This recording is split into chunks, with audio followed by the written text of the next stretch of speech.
Colleagues, friends, we've had an exciting start to this campaign.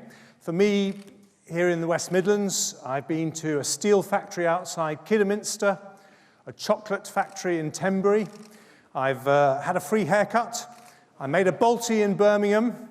And, the internet, because I'm the underdog, the internet has been kind to me for the first time in my life. And they're running a campaign to help me find the slogan that I should be putting to the country and to the membership. And we've had hashtag take a punt on Hunt, hashtag Jezzas the Bezza, and hashtag Hunty McHuntface. Now be very, very careful how you say that one, because we're the party of family values. Friends, we are in a very serious situation. Get things wrong, and there will be no Conservative government, maybe even no Conservative party. Get things right, and we can deliver Brexit, unite the party, and send Corbyn packing. And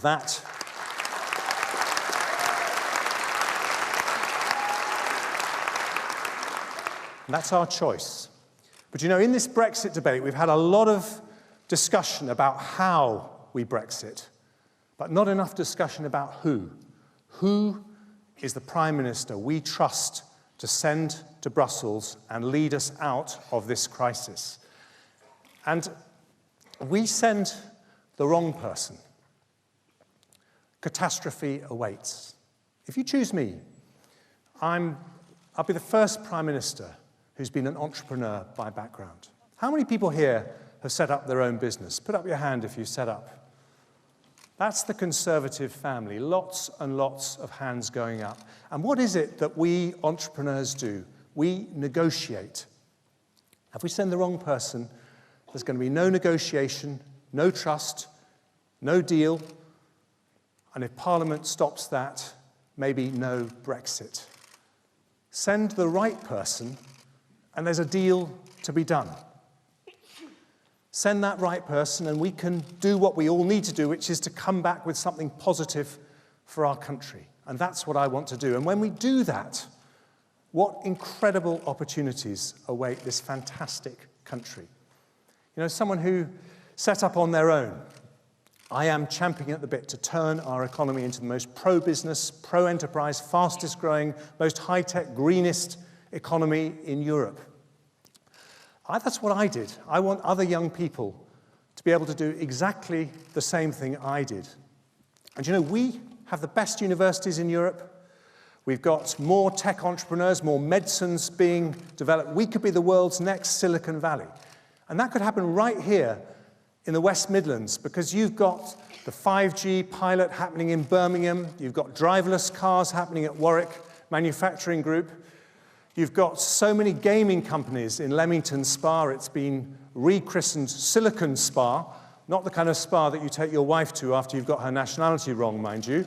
But there is this potential, incredible potential. And I'm going to take a giant step to making that happen by a radical cut in corporation tax to 12.5% Irish levels to turbocharge the British economy. I want to land an economic...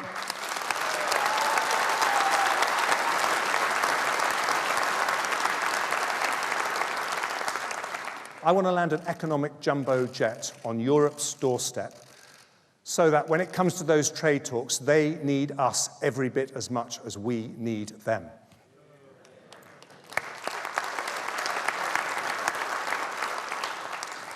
Now, I'm also the Foreign Secretary who wants Britain to walk tall in the world.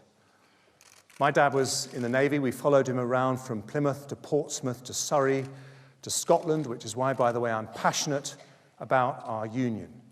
Thanks to his generation, we won the Cold War.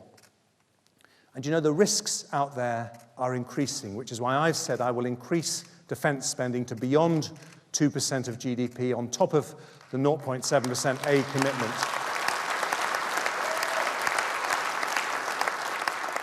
And I've said I'll do that, not just because of increasing aggression from countries like Russia, because at the point of Brexit, I want the world to know that Britain, the country, one of the very few countries that has championed democratic values and the security necessary to underpin it. I want the world to know that Britain is here, Britain's back, Britain's voice is strong in the world, and we will defend our values.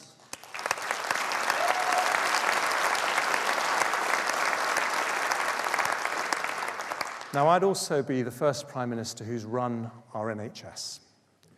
And you have some fabulous hospitals here in Birmingham, UHB, Birmingham Women and Children's. But you also have mid-staffs, or had mid-staffs. And I'll never forget my first month as Health Secretary. The Department of Health advised me not to meet the mid-staffs' families. I rejected that advice. And I met a lady called Julie Bailey. She lost her mum in a horrible, horrible death. She looked me in the eye. She said, "Jeremy, you could change all this." And I hope I did, because by the time I finished, nearly 3 million more patients were using good or outstanding hospitals compared to the time I started. And you know, we Conservatives, we can't just have an economic mission. We must have a social mission. And I want our next social mission to be the social care system for every single older person so that they can live in dignity.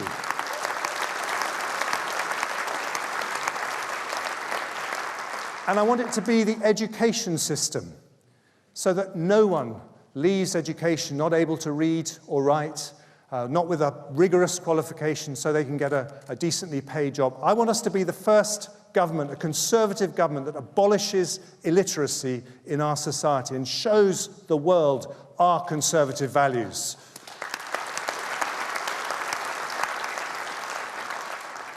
And finally, politics is about winning elections. And I'll be the first Prime Minister in half a century to have won a marginal seat. I know what it's like to knock on every door, need every single vote. I'm looking at every single vote right now. I love you all. And there are some very, very important marginal seats in the West Midlands: Stoke North, Halesowen, Stourbridge, Walsall North, brilliant MPs. And we've got to be there for them. But I promise you two things as a campaigner. Firstly, when we go back to the British people, we will get more young people voting Conservative, because we can't be the party of aspiration if the most aspirational people in the country aren't supporting us, and we're going to get them back.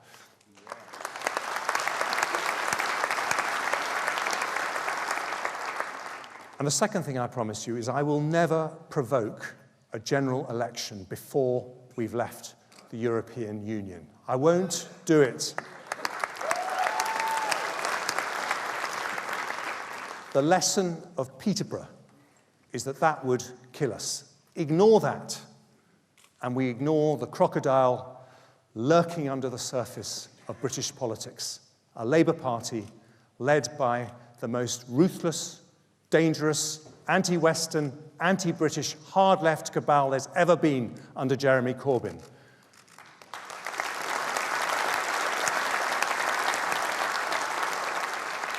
Now, faced with a hard-left populist, we could choose our own populist. Or we could do better. We could choose our own Jeremy. A Jeremy who is going to deliver Brexit, unleash the potential of our extraordinary country, deliver true social justice.